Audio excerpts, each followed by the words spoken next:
On passe donc à l'écho du jeudi ce soir, plan social pour Alcatel, et puis commerce de proximité et nouveau départ pour le groupe Génération Entreprise à l'Assemblée, la chronique écho.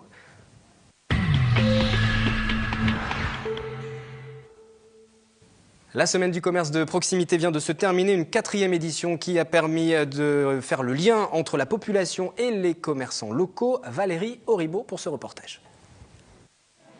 Savoir-faire, lien social, emplois locaux et développement durable. Samedi 13 octobre dernier, pour la 4e édition de la Journée nationale du commerce de proximité, de l'artisanat et du centre-ville, les commerçants d'Elancourt ont mis en avant leurs atouts et en ont profité pour proposer de nouvelles prestations.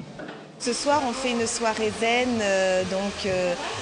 il y a des massages, voilà, le salon sera décoré de bougies, avec de la musique de yoga, enfin bon, voilà. Donc c'est un autre aspect de la coiffure. Dans ce salon, les habitués semblent attachés à la proximité qui rime avec disponibilité. Ça m'embêterait de devoir aller plus loin parce que là j'ai juste 5 minutes à pied et c'est vrai que c'est pratique que ce soit pour aller à la poste ou au supermarché. Moi, je suis bien ici, quoi. D'avoir tous les commerces à disposition à côté de chez soi ou à côté du travail, c'est quand même c'est primordial à mon avis. Plutôt que de devoir se déplacer à des kilomètres, prendre sa voiture, oui, c'est très important, oui. Le mauvais temps ne sera pas parvenu à freiner la synergie entre les commerçants. Près d'une trentaine d'entre eux ont participé à l'opération cette année. Au fur et à mesure, on a de plus en plus de commerçants qui participent, donc c'est quand même nettement mieux pour nous. Parce qu'effectivement, ça fait vraiment une vraie cohésion de son commercial. Prochain rendez-vous, le 1er décembre pour le marché de Noël.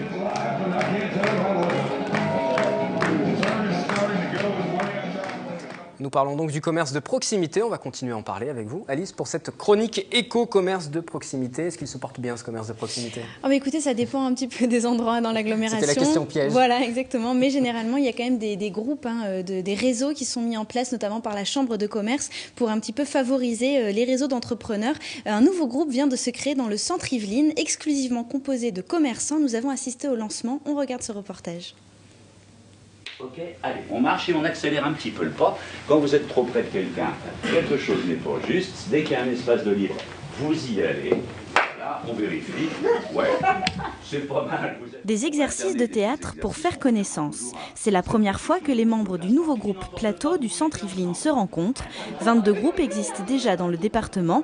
La particularité de celui-ci, il est composé exclusivement de commerçants.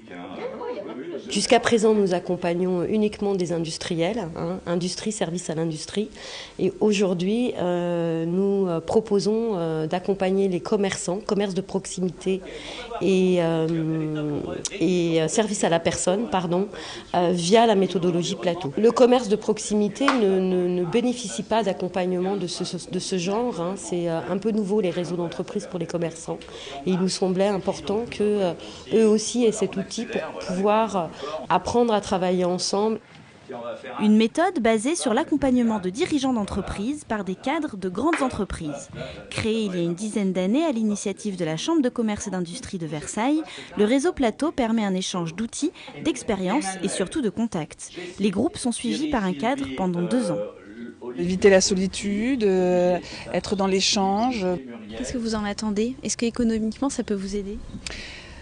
Je ne sais pas encore économiquement, mais là ça a l'air d'être bien parti au moins. Je pense que j'attends plus des informations, s'il y a des personnes qui sont installées depuis bien plus longtemps que moi, donc qui ont un recul plus important. Pour faire partie d'un groupe, il faut se rapprocher de la Chambre de commerce. Ici, les commerçants se sont acquittés d'un droit d'entrée de 2 000 € pour les 2 années de suivi du groupe, avec en moyenne un rendez-vous par mois. Alors, on courbe à nouveau pour voir. Alors c'est donc comme ça qu'on favorise le commerce de proximité, si vous avez suivi ce reportage. On verra si ça marche. On va voir si ça fonctionne effectivement sur la durée. On va changer de sujet, c'est beaucoup moins amusant, beaucoup moins drôle, c'est le plan social du côté d'Alcatel. Oui, on en parlait en début d'émission, ce plan social annoncé par Alcatel-Lucent qui va supprimer donc 1430 postes en France, soit 16% de son effectif dans l'Hexagone. Déjà fin juillet, le groupe avait annoncé la suppression de 5000 emplois à travers le monde. Le site de Vélizy est concerné concernés par cette annonce. Et vendredi se tient le comité central d'entreprise sur ce site où sera présentée la déclinaison de ce plan par Alcatel-Lucent France et ses conséquences donc pour les emplois de Vélizy. Nous vous tiendrons bien évidemment informés des suites de cette annonce. Le point lors du 7-8 week-end qui vous sera présenté par Catherine Zulato. Ce sera dès demain à partir de 18h, la réunion avec la direction pour Alcatel se tenant en début d'après-midi.